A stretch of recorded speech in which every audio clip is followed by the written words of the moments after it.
Hi, this is Richard Barrett for Guitarist magazine, welcoming you to another Blues Headlines. This time I'm using the whammy bar to simulate slide playing in a way that I've heard Jeff Beck do so many times. We'll hear the solo and I'll be back in a few minutes just to talk you through the bits and pieces.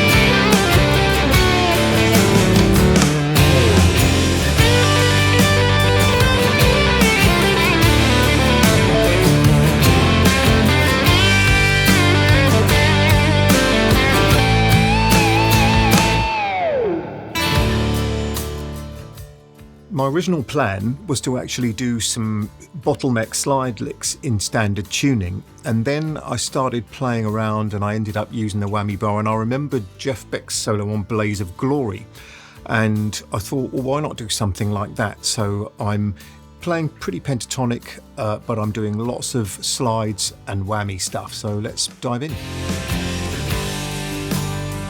So example one, you'll see throughout the solo that it's based on the pentatonic shapes, so I'll refer to that again, I'm sure, as we're going through, but really our concern here is more about the way that we're manipulating the bar here to try and simulate bottleneck type patterns and the kind of vocabulary that you'll lean towards if you were playing slides. So it's a bit like fantasy football. The first couple of notes here is a slide rather than a bend. And because I've got the bar in my hand most of the time, a lot of the vibrato is with the bar. Then we move on to this first trick, if you like, and that is that I'll play the note, then dip it by around a semitone. So it's best to look at it as a three-note phrase, really. Otherwise it sounds terrible if you isolate them. That's not very encouraging for anybody. So I've got this C here. So that's in isolation, and I've let go of the bar to come back for this A. And then, just to make life harder, I'm now scooping down before I hit. Best not to overthink, just keep trying it until it starts coming out right, but that's what I'm doing. Okay. There'll be a little bit of background noise because I'm single coil with high gain. So the next lick is the same kind of movements here, though I'm using a different fingering. That's one finger barred across, and I'm rolling the finger just so that I don't get... Though you could do that, I suppose that's valid, but I just was going for tidier. Okay, and then the last bit of this example, that might be paraphrasing what I've done slightly, but I've done a kind of a scoop. And I find that just doing the occasional little pull-up like that of a semitone or so is another nice way to add a bit of interest. And done this dive at the end. Now, some of these notes I'm actually hammering on. I'm not picking at all. I'm hammering on to make that happen. Which gives more of that slinky kind of feel without too much picking. So that's example one. Example two has quite a lot of this same technique in it. I've really distilled quite a lot into this example. And we're starting with what you could view as an E-shaped D chord, referring back to my caged lesson. Now I've taken...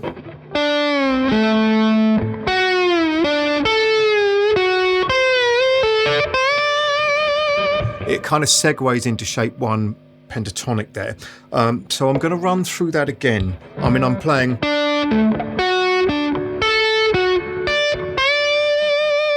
And what I've done is the first note of each pair there.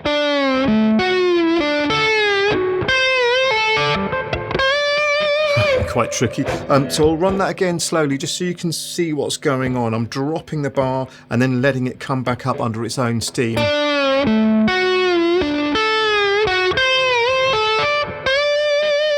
Now this second part I'll paraphrase slightly, but it isn't quite so specific.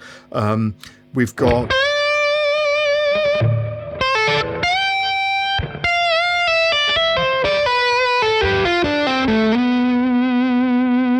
So the way that I've viewed this, it's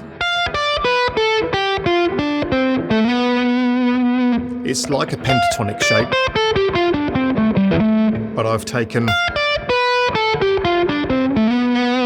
Because I know there's a G major going on underneath. I could play the C, that would be fine, but I just wanted to make it more quirky, more Jeff Beck, and I feel that that's the kind of thing he would have done.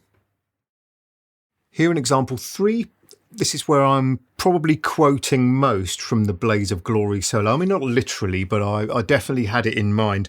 There's a couple of unison bends here, followed by a Mixolydian sounding blues phrase. So Mixolydian meaning it's got the flat 7th in it. Maybe best if I just show you.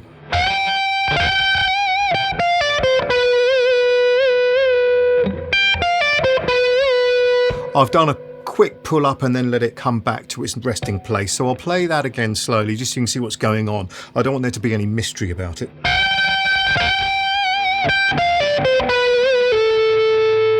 Okay.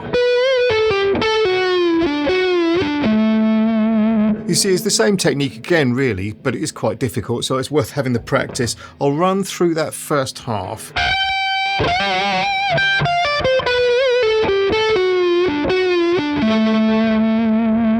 A lot of the time I would avoid playing the low E that high up, but the intonation seems to be holding up, so I've got away with it. So it's a kind of...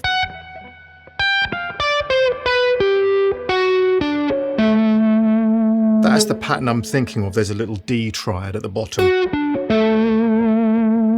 Now the second half of this is a lot more standard blues vocabulary, really, though of course there is a little bit of a twist in it with some whammy and all that kind of thing, and I've gone major at the end. So I'm going to slight paraphrase on this, but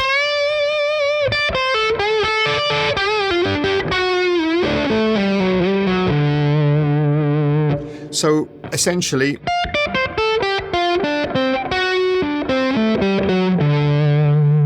you can see how I've mixed in that major third, that F sharp. So I'll have another crack at that.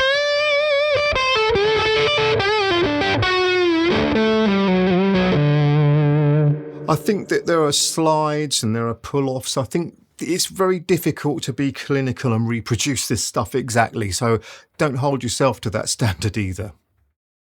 For example 4, I'll begin again with the disclaimer that it's very difficult to just play these licks exactly the same every time. It feels to me that there's a certain amount of luck in it, and it will probably feel like that to you as well. This first one, the steps that I'm taking, I'm doing a bend, then holding the bend, and of course I've got this whammy as well, and you know how they will pull all the other strings flat. So I find that as well as doing this bend, I'm having to push the top string up a little bit as well, otherwise you end up with this and it doesn't quite sit in the track, the tuning's off. Makes a pub piano sound in tune by comparison. So and I've got this really, I'm gripping this really tightly, and then again, it's one of those things where if you're doing it quickly and then coming out of it, there's a lot less fatigue. So that's the thing. So doing it slowly, remember, it's almost impossible. Just try and build up to speed as quickly as you can. And then I'm continuing that kind of double, finger and thumb approach. In fact, I'm doing a slide, I think.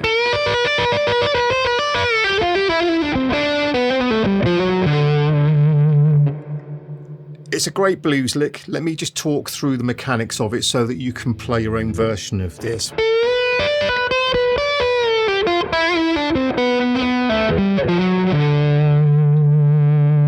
Okay, so I'm...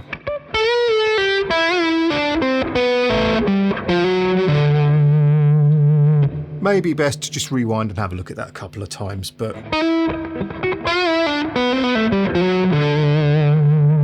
And then for the finishing phrase, I knew I wanted to end up with a harmonic, so this phrase is a little bit fillerish, but I've gone...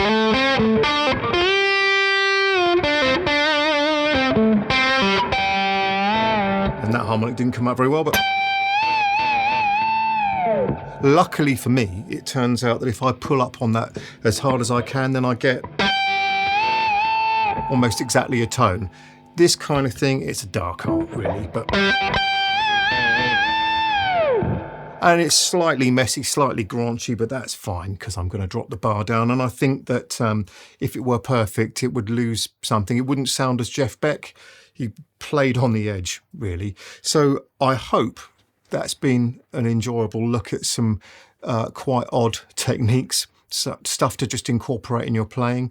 We'll have another listen to the solo, and I'll see you next time.